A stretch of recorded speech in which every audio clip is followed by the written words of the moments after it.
7 বছর এবং অন্য 2 বছরের সশ্রম কারাদণ্ড এবং অর্থদণ্ডেও দণ্ডিত হইবেন।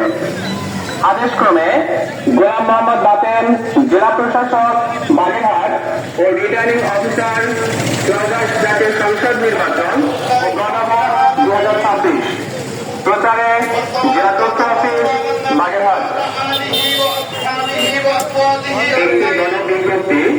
একটি গণবিজ্ঞপ্তি এত দ্বারা সর্বসাধারণের অবগতির জন্য জানানো যাইতেছে যে 95 বাগেরহাট 1, 96 বাগেরহাট 2, 97 বাগেরহাট 3 ও 98 বাগেরহাট 4 আসনের ত্রয়োদশ জাতীয় সংসদ নির্বাচন ও গণভোট 2026 উপলক্ষে প্রতিনিধিত্ব আদেশ 1905 সালের অনুচ্ছেদ 1 অনুযায়ী কোন ব্যক্তি কোন নির্বাচনী এলাকার ভোট গ্রহণ শুরু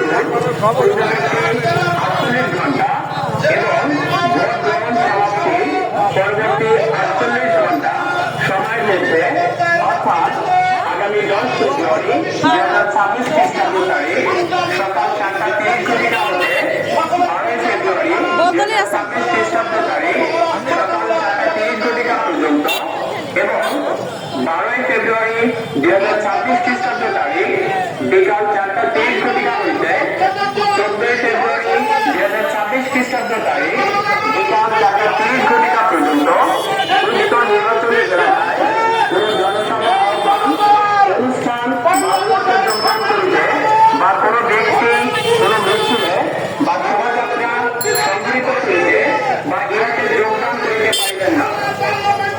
উক্ত আদেশের অনুচ্ছেদ 78(1) এ উল্লিখিত সময়ের মধ্যে কোনো ব্যক্তি আক্রমণাত্মক কার্য বা বিশৃঙ্খলামূলক আচরণ করিতে পারিবেন না। নির্বাচনী কার্যে নিয়োজিত বা দায়িত্ব পালনরত ব্যক্তিগণকে হুমকি প্রদর্শন করিতে পারিবেন না। কোন অস্ত্র বা শক্তি প্রদর্শন বা ব্যবহার করিতে পারিবেন না। উল্লেখ্য যে কোন ব্যক্তি উক্ত বিধানাবলী লঙ্ঘন করিলে তিনি অনধিক 7 বছর এবং অন্য 2 বছরের সশ্রম কারাদণ্ড এবং অর্থদণ্ডেও